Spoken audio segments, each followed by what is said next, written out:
ఈ వేదికను చూస్తుంటేనేమో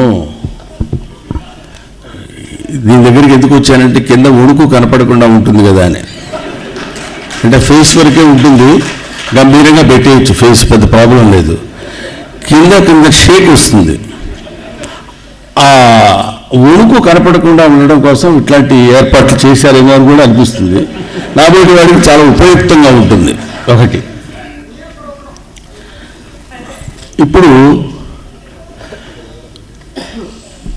కడిమెళ్ళ వరప్రసాద్ గారు సహస్రావధాని, మామూలుగా ఇందాక చెప్పిన విషయమే ఇప్పుడు గుర్తుకు చావదు మనకి.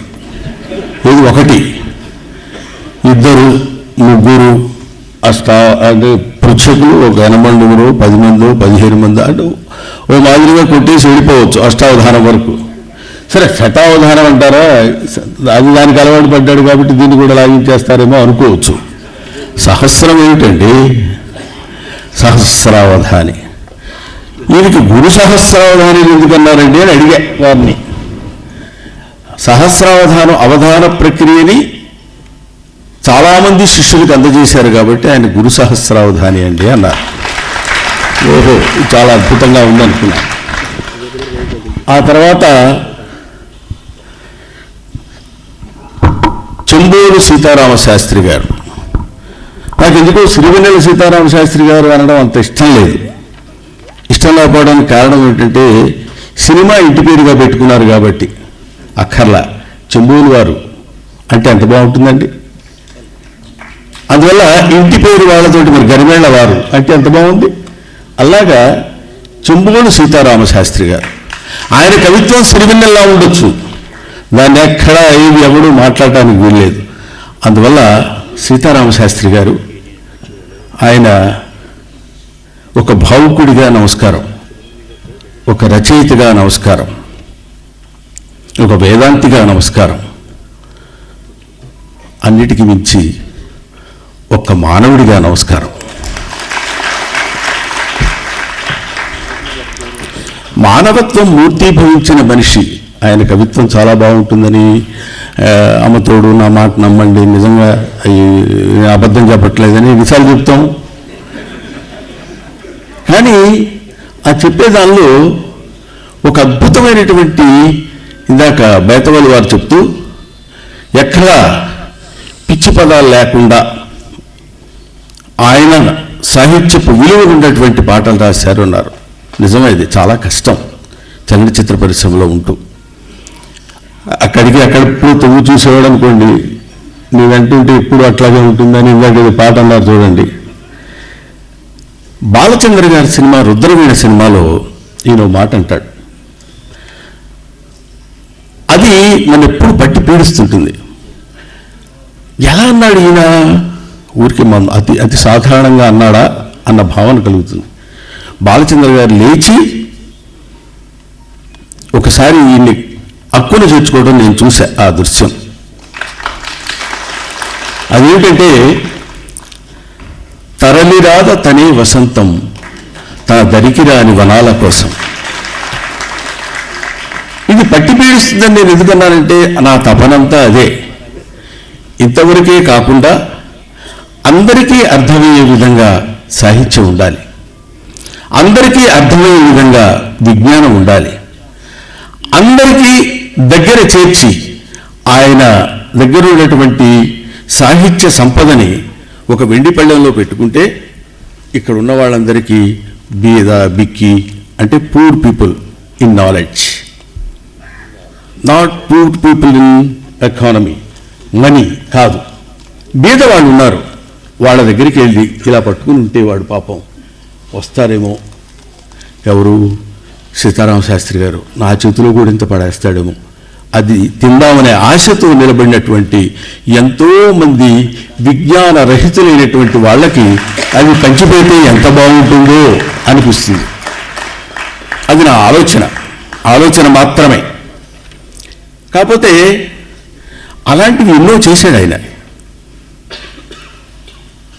ఇందాక బేతవల్లి రామబ్రహ్మం గారు మాట్లాడుతూ ముగ్గురు మూర్తుల్ని, బ్రహ్మ విష్ణు మహేశ్వరులు ముగ్గురిని తూర్పార పెట్టాడు అన్నాడు. చాలా చమత్కారండి. సిరివెన్నెల వారు అలా నవ్వుతూ ఉన్నాడేమో కానీ ఒక్కొక్క మాట అన్నాడంటే గుండెల్లో గుణపందు గుచ్చినట్టు అవుతుంది. కరి నీవే మకరివి నీవే, తేరు నీవే పోరు నీవే, ప్రశ్న నీవే సమాధానం నీవే, కృష్ణుడు నీవే అర్జునుడు నీవే అన్నాడు మొత్తం భగవద్గీత గురించి. ఇంతకంటే అత్యంత సునాయాసంగా హాయిగా అర్థమయ్యే విధంగా చెప్పగలగడం అనేది కరి నీవే మకరి నీవే, ఏనుగు నువ్వే ముసలి నువ్వే, శిక్షించేవాడివి నువ్వే శిక్షింపబడేవాడివి నువ్వే, తేరు నీవు పూరు నీవే. తేరంటే రథం, అక్కడ దేని మీద తేరు నీవే పోరు నీవే, యుద్ధం కూడా నువ్వే. అవి మనకు తెలియదా? మనతో అంతర్లీనంగా అంతర్గర్భితంగా జరుగుతున్నటువంటి సమస్యల ఆక్రందనలు మనకు తెలియని విషయాల ఇవన్నీ నీవే. ప్రశ్న నువ్వు సమాధానం నువ్వేరా, వేరే ఎవ్వడూ చెప్పక్కర్లా. కృష్ణుడు నువ్వే అర్జునుడు నువ్వే అన్నాడు. అంతటి చిన్న చిన్న మాటలతో పూర్వం అనేవాళ్ళు మహానుభావులు అలతి అలతి పదంబుల అనల్పార్థ రచన అని. చిన్న చిన్న మాటలతోటి ఎంతో అద్భుతమైనటువంటి అర్థాన్ని ఇచ్చేటువంటి మహనీయులు ఎంతోమంది ఉన్నారు. వాళ్ళ కోవకు చెందినవాడు సిరివెన్నెల సీతారామశాస్త్రి. మంచిది. అంతటి సిరివెన్నెల సీతారామశాస్త్రి గారు నాకు తెలుసు. నేను ఆయన సాహిత్యం విన్నాను, ఆయన గొప్పదనాన్ని గురించి నేను విన్నాను అని చెప్పుకోవడానికి మనం ఇక్కడ ఆయన సాహితీ మిత్రులుగా సాహితీ సహచర్యుడుగా ఆయనతో కలిగి ఉండడం, ఆయన మన సమకాలీనుడు అని చెప్పుకోవడానికి గర్వపడేటువంటి శక్తి కలిగినటువంటి వ్యక్తి సీతారామశాస్త్రి గారు, చెంబోలు సీతారామశాస్త్రి గారు. ఈ దిక్కుమాల మాస్టర్ ఉద్యోగం చేశాను కదండి, డిస్టర్బెన్స్ అవుతుంటే చెప్పలేం పాఠం.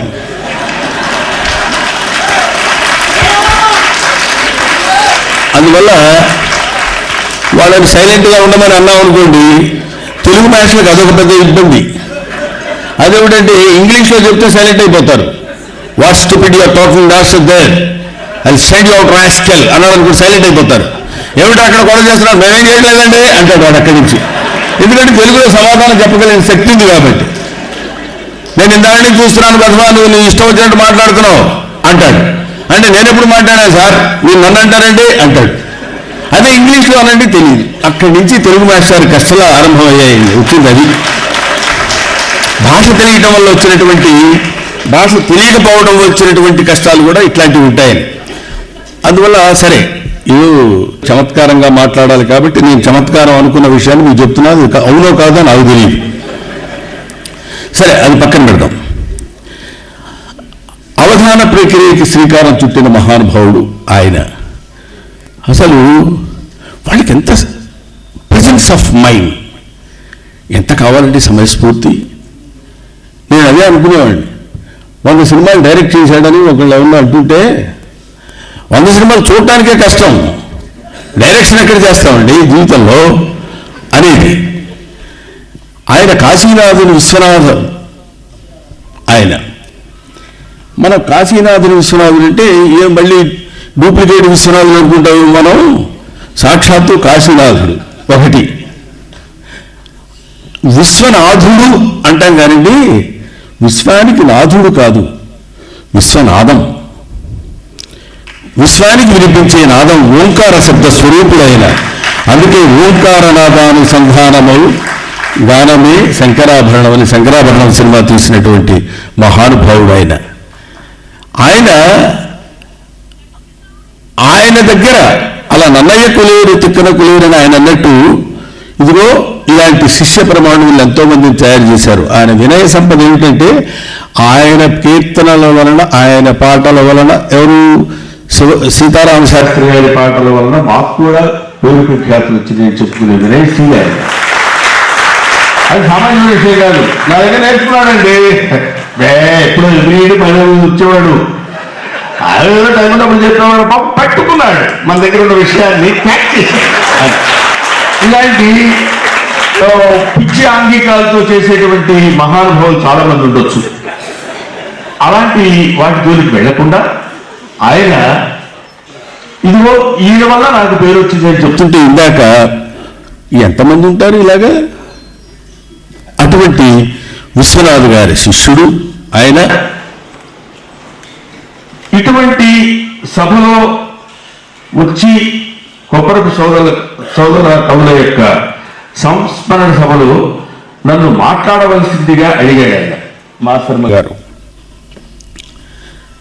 నేను మాట్లాడండి వింటాను అని చెప్పా. హాయిగా ఉంటుంది, ప్రశాంతంగా. మాట్లాడడం సామాన్యమైన విషయం అనుకుంటున్నారు మీరు. ఇక్కడికి వస్తే తెలుస్తుంది. ఇక్కడికి వచ్చి నోరు విప్పితే తెలుస్తుంది. ఎవడు మాట్లాడతాం, సరిగ్గానే మాట్లాడుతున్నాం అనుకుంటాం మనం ఇక్కడ. అదేమో అక్కడ సరిగ్గా ఉంటుందో లేదో తెలియదు. నిజమైన భ్రమలో రెచ్చిపోతుంటాం. ఆ రెచ్చిపోతున్న దానిలో చప్పట్లు కొడతారు. ఆనందంతో వాళ్ళు కొడుతున్నారు చప్పట్లని మనం అనుకుంటాం.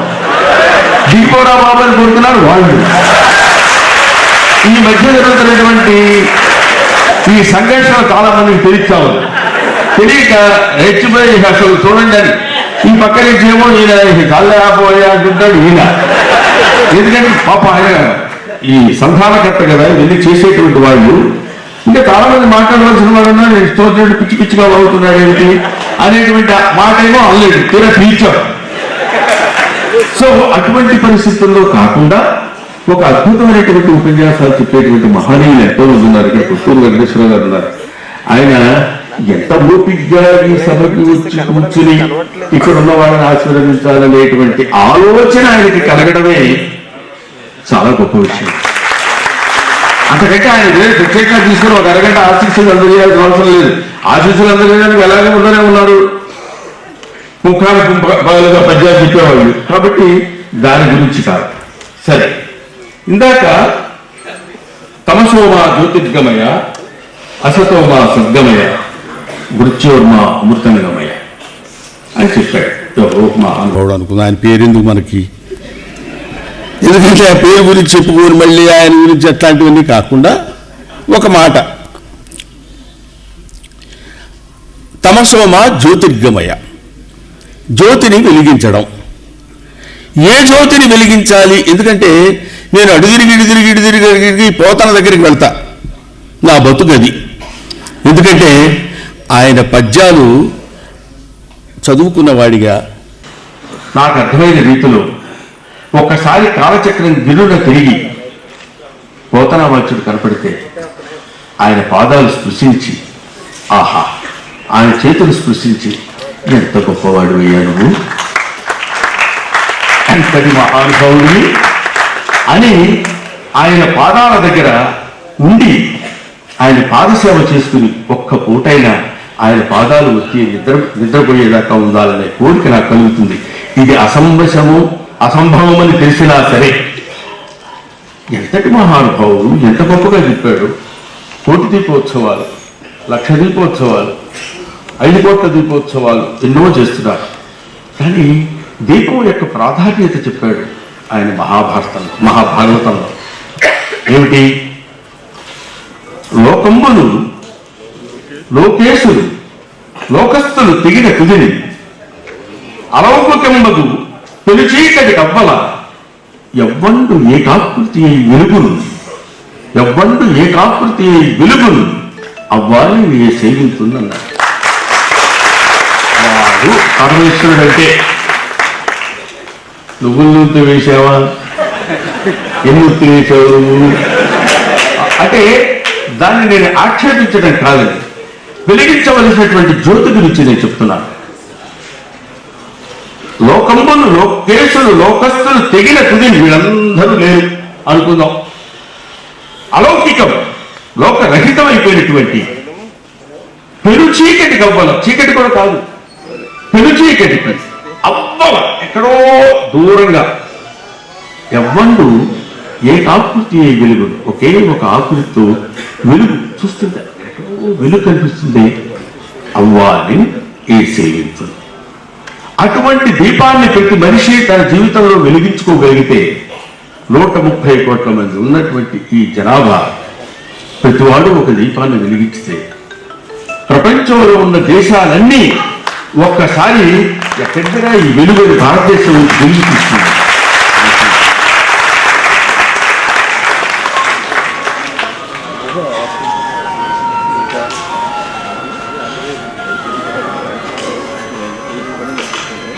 అది నాకు ఇష్టమైన పద్యం. ఎన్ని పద్యాలు చెప్పాడండి అలాగే ఆయన. ఏంటంటే తమకు తెలియని విషయాలు కాదు, అయినా సరే కొన్ని తిని అన్నమే తిందుముగా ఆయన అన్నట్టు ఎన్నిసార్లు చెప్పుకున్నా సరే అది తనివి తీరడంటాం చూడండి.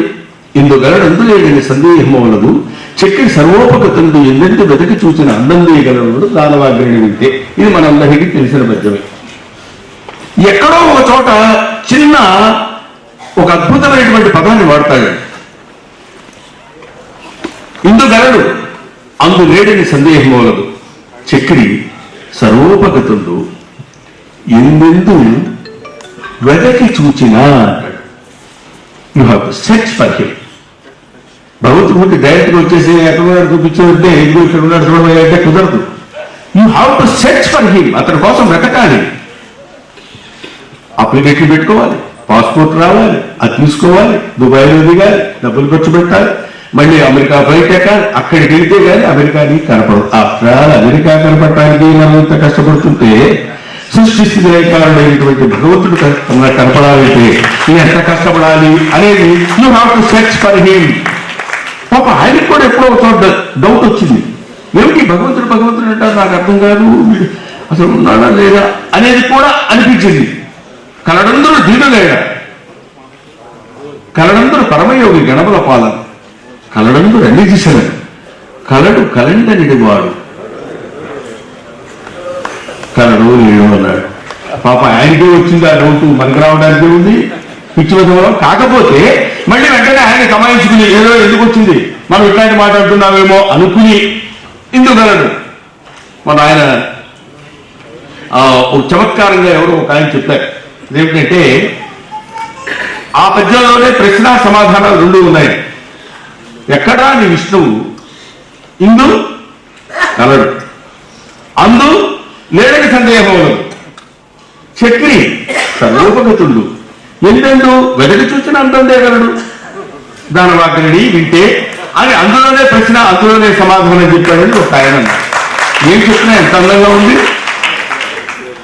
కాబట్టి ఇటువంటి సంభాషణ అది చమత్కారంగా కాకుండా అందులో అంతర్లీనంగా ఒక అద్భుతమైనటువంటి విషయాన్ని మనకి ఎంతమంది ఏమండి.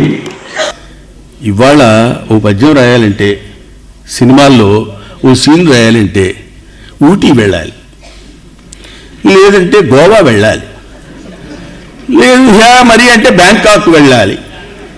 అది కూడా కాదంటే అమెరికాలో మనకు తెలిసిన వాడు ఎవడో ఉన్నాడంటే అక్కడికి వెళితే కానీ రాదండి అంటాడు. ఆ రోజుల్లో కరెంట్ లేదు, ఆముదపు దీపాలు, ఆముదం పోసుకుని అందులో ఒత్తి వెలిగించుకుని తాటాకులు తీసుకొచ్చి అవి ఒక క్రమ పద్ధతిలో కత్తిరించి ఉడికించి గంటంతో వచ్చి ఒక్కొక్క అక్షరాన్ని నొక్కుంటూ రాస్తే అవి చిరిగిపోకుండా ఉంటూ ఒక్కొక్క అక్షరానికి కొంత సమయం చేకూర్చి అలా కొన్ని పదాలు, కొన్ని గణనీయం, ఛందస్సు, యతితో అవన్నీ జాగ్రత్తగా చూసుకుంటూ ఒక్కొక్క పద్యానికి వాడెంత, ఒక్కొక్క పద్యంబునకు ఒక్కొక్క నెత్తురు బొట్టు మేనిలో తక్కువగా రచించితేన్ కులీనుడైన రాజు కరణిని మృషల్వల్కుని అంటాడు జాషువా. అందువల్ల అక్షరానికి అన్ని పద్యాలు, కొన్ని లక్షల పద్యాలు రాసి జాతికి అంకితం చేసిన ఆ మహనీయుల పద్మాలకు మనం నమస్కరించుకోవడం తప్ప మనం ఏం చేయగలం? ఎందుకు కాదంటామండి మనం ఈ పద్యాలు? వాడి దగ్గర ఏముంది? ఎందుకని ఏం చదువుతామయ్యా పద్యం చదివి వాడు వింటలేదండి ఈ మధ్య వాడు అంటున్నాడు. వినేటి నువ్వు చెప్పడం లేదన్న సంగతి మర్చిపోతున్నావు. వింటారు, ఎందుకు వింటారు? వాడికి వినేటి చెప్పాలి. చిన్నపిల్లాడు స్కూల్కి వెళ్ళాడు, సామదాన భేద దండోపాయ అని మనం చెప్పారుగా. జాగ్రత్తగా వాడికి కావాల్సిందేదో వాడి చేతిలో పెడితే వాడు వింటాడు. ఓహో ఇదే అనుకుంటాడు. మనం అలా చెప్పమే. మనం ఎవడన్నా ఇందాక రామబ్రహ్మం గారు మాట్లాడుతున్న దానిలో వాడు నీళ్ళని చిలికితే ఏమొస్తుందంటే ఆయాసం వస్తుందండి అన్నారు. అది వాడి దగ్గర ఆ ప్రతిభ ఉన్నది అన్నారు. అశోకుడు చెట్లు నాటించను అని చెప్పాడట మాస్టర్ పాఠం. చెట్లు నాటించాడా మొక్కలు నాటించాడా మాస్టర్ అని అడిగాడు వీడు. వేసవేషాలు 30 సంవత్సరాల నుంచి చెప్తున్నాను పాఠాలు, ఇంతవరకు నన్ను ఇట్లాంటి ప్రశ్న వేసిన వాళ్ళు చండాలు తీసేస్తాడు కూర్చో అని. చూసారా, వాడికి అప్పుడే ఏదో చిన్న చిగురించింది. చిగురించినటువంటి ఆ చిన్నది వీడికి చెప్పడానికి వీడి ఈగో. ఎందుకు చెప్పండి, అది కాదురా, అవునరా, ఏమిటో ఎప్పటి నుంచి ఇట్లా అంటున్నారు లేరా, మొక్క వేస్తేనే కదా చెట్టు అయ్యేది అని చెప్పేంత ఓపిక కానీ ఇది కానీ లేకుండా పెంచినటువంటి ఈ భాషా సంస్కృతి, వాళ్ళ భాష నశించిపోతుందంటే చెప్పేవాళ్ళు సరైన వాళ్ళు లేకేమో అన్న బాధ కలుగుతుంది. వాళ్ళందరినీ కూర్చోబెట్టండి, ఇలా కాదు ఇలా నేర్చుకోండి, ఇలా కాదు ఇలా నేర్చుకోండి. నాకు ఒకటే అనిపిస్తుంది, ఓం నమోస్తనంతవయ సహస్రమూర్తయే సహస్ర పాదాక్షి శిరోరుబాహవే సహస్రనామ్నే పురుషాయ శాశ్వతే సహస్ర కోటీయుగధారిణే నమః. ఇది మీ అందరికీ తెలిసిందే, అందరికీ తెలిసినటువంటి విషయం. ఒక్కడే భగవంతుడు, ఒక్కడే దేవుడు, ఒక్కడే అనుకున్నప్పుడు మళ్ళీ సోమవారం ఒకడు, మంగళవారం ఒకడు, 8 to 9 ఒకడు అంటే ఎట్లా? ఇదో కన్ఫ్యూషను. నాకు ఆ కన్ఫ్యూషన్లో పెట్టడం వల్ల నాలాంటి అర్భకులు చాలామంది ఉన్నారు సార్, మీకు తెలియదు. ఏం తెలుసు, వాళ్ళేమో నన్ను వెళ్ళి అడగలేరు, ఏం గురువుగారు ఏంటంటే పొద్దున వెళ్ళి ఎవడికి దండం పెట్టుకోవాలి సార్ ఫస్ట్ అని అడుగుతాడు. ఫస్ట్ వినాయకుడి, ఆ తర్వాత ఎవడండి ఫలానా, ఒకడా ఇద్దరా, ఎవరికి నమస్కరించాలి, వీళ్ళు నమస్కరిస్తే వాళ్ళ కోపం వస్తుంది, వాళ్ళు నమస్కరిస్తే వీళ్ళ కోపం వస్తుంది అని లోపల భయం. ఇది లేని వాడు ఎవడో చెప్పండి. అందుకని ఓం నమోస్ అనంతాయ సహస్రమూర్తయి, సహస్ర అంటే 1000 అని మనకు 1000 అనుకునే లెక్క కాదు, ఎన్నో అనేకం. సహస్రమూర్తయి సహస్ర పాద అక్షి శిర ఉరు బాహవే సహస్రనామ్ని పురుషాయ శాశ్వతే, పురుషుల యందు శాశ్వతముగా ఉండేటువంటి వాడు. పురుషులు అంటే పురుషులు స్త్రీలు అని కాదు, ఆత్మల యందు శాశ్వతముగా ఉండేటువంటి వాడు. అటువంటి పురుషాయ శాశ్వతే సహస్ర కోటి యుగధారిణే నమః. ఒక యుగం కాదు, 2 యుగాలు కాదు, సహస్ర కోటి యుగాలను ధరించినటువంటి వాడా నీకు నమస్కరిస్తున్నాను అని చెప్పినటువంటి మహనీయులకి ఇలాంటివి ఎన్ని అంటే సమయం కొంచెం మీరు ఇంకా చప్పట్లు కొట్టడం లేదు కాబట్టి, ఇది ఏ రకమో తెలియట్లేదు కాబట్టి, నాకున్న పిచ్చిని మీ ముందు ఒక్కసారి చెప్పుకుంటా. అదేంటంటే, ఆయన బమ్మెర పోతన సాహిత్యంలో నేను ధైర్యం చేసి మాట్లాడుతున్నాను. ఇప్పుడు జ్ఞానం ఒకే రకంగా ఉంటుంది, అజ్ఞానం అనేక రకాలుగా ఉంటుంది. నన్ను 2వ రకం కింద తీసేసి వాడు బంధువాడు ఏదో మాట్లాడుతున్నాడు అనుకుని వాడు అన్నాడు మీ కామెడీ చాలా ఓవర్గా ఉంటుందంటే ఎంత కావాల్సి అంత తీసుకోవయ్యా అన్నాను నేను. కాబట్టి మనకి ఏమిటి ఎంతవరకు ఏం కావాలి అనేటువంటి పక్కన పెడితే, పోతన్న సరస్వతీదేవి సాక్షాత్కారం పొందిన ఏకైక తెలుగు కవి బమ్మెర పోతనామాచ్యుడు. చాలామంది కనిపించాడు ఆయన. సరస్వతీదేవి చాలామంది పుంభావ సరస్వతి అని, అసలు పురుష రూపంలో ఉన్న సరస్వతి అని అనేక రకాలుగా ఆయన్ని ఆ తల్లిని పొగిడారు, అదన్నీ చెప్పారు. నిజాయితీపరుడైన, ఎంత నిజాయితీపరుడంటే, కాటుక కంటి నీరు చనుకట్టు పొయ్యింబడ ఏల ఏడ్చెదో దైత్యమద్దనుని గాదివి కూడలా మదంబా హటక గర్భురాడి నిన్ను ఆకటికి కొనిపోయల్ల కర్ణాట కిరాత కీచకుల కంబన్ నన్ను త్రిశుద్ధిగా నమ్ము భారతి. ఇది ఇందులో నేను ఇందా చెప్పాను కదండి, దీని డిస్క్లైమర్ కింద కొట్టేసేయండి ఏదైనా తేడా ఉంటే. ఆయనకి సరస్వతీదేవి ఎలా కనిపించిందంటే, కాటుక కంటి నీరు చనుకొట్టుపోయింబడ, కాటుక కంటి నీరు చనుకొట్టుపోయింబడ అన్నాడండి. మామూలుగా ఎక్కెక్కి ఏడుస్తుంది అనుకోండి, కళ్ళ నీళ్ళు ఎక్కడ పడతాయో, ఎక్కడ పడితే అక్కడ పడవచ్చు, గబుకుని ఇలా ఫిట్ చేసుకోవచ్చు, ఇలా చేసుకోవచ్చు, అలా చేసుకోవచ్చు.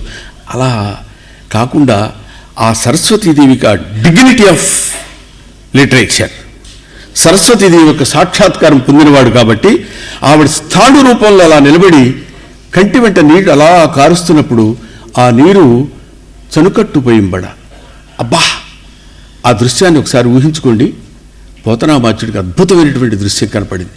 తల్లి సరస్వతీదేవి ఎదురుగా నిలబడి ఏ మాట చెప్పకుండా, ఏమీ మాట్లాడకుండా, ఏ రకమైనటువంటి కదలికలు లేకుండా స్థాణు రూపంలో ఉన్న ఆ తల్లి ఊరికి ఏడుస్తున్నప్పుడు ఒక్కసారి కంట వెంట నీటి దారి చనుకట్టుపోయింబడేలా ఏడ్చదు.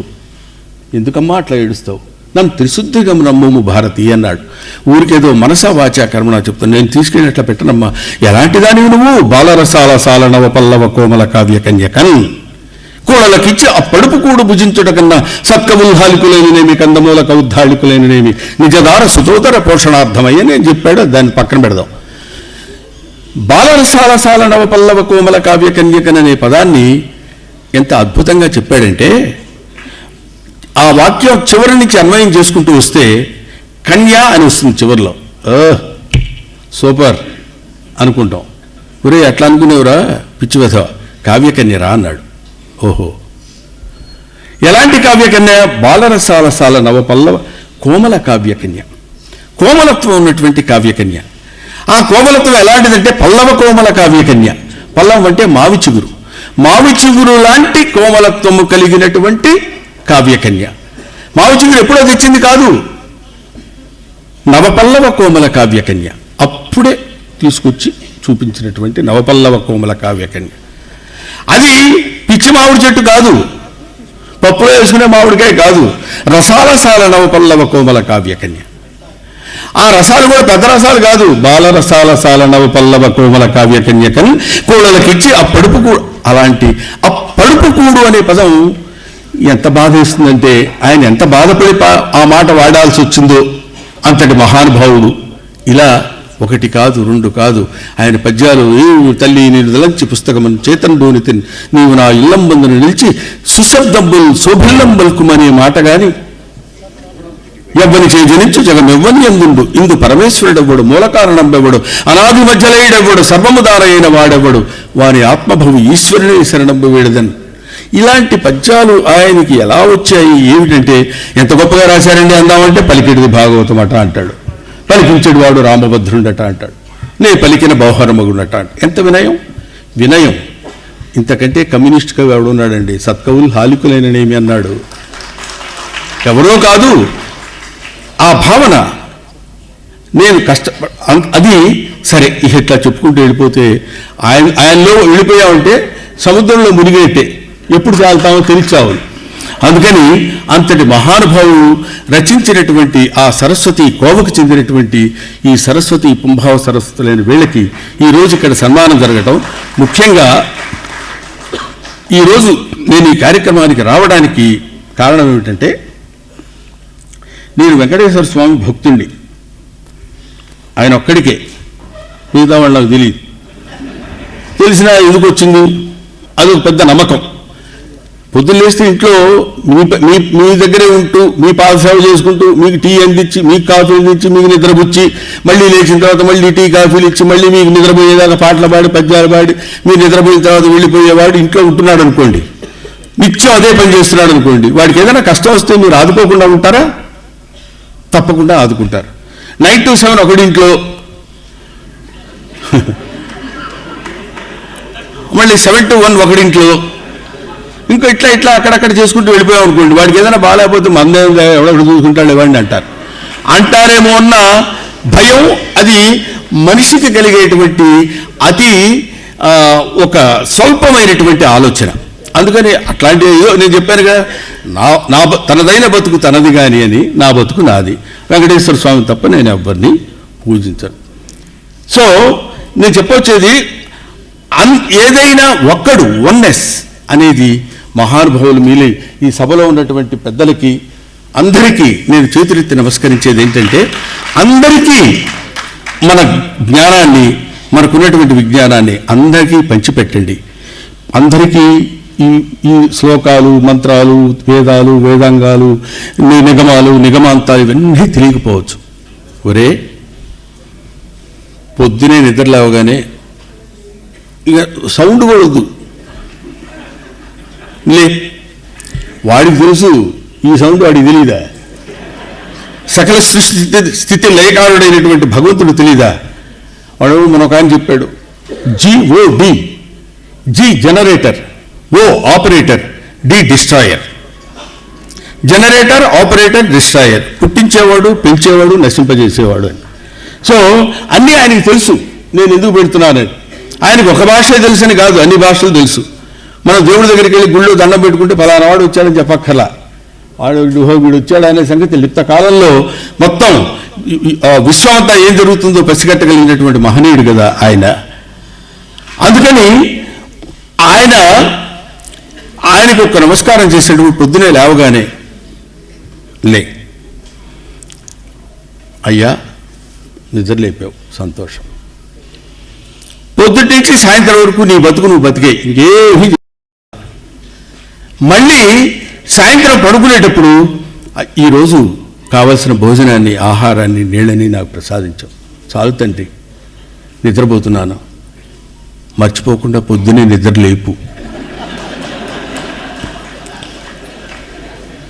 అని ఒక నమస్కారం చేసుకుంటే చాలు. ఆయనకి అన్నీ అర్థం అవుతాయి, మిమ్మల్ని ఆశీర్వదిస్తాడు.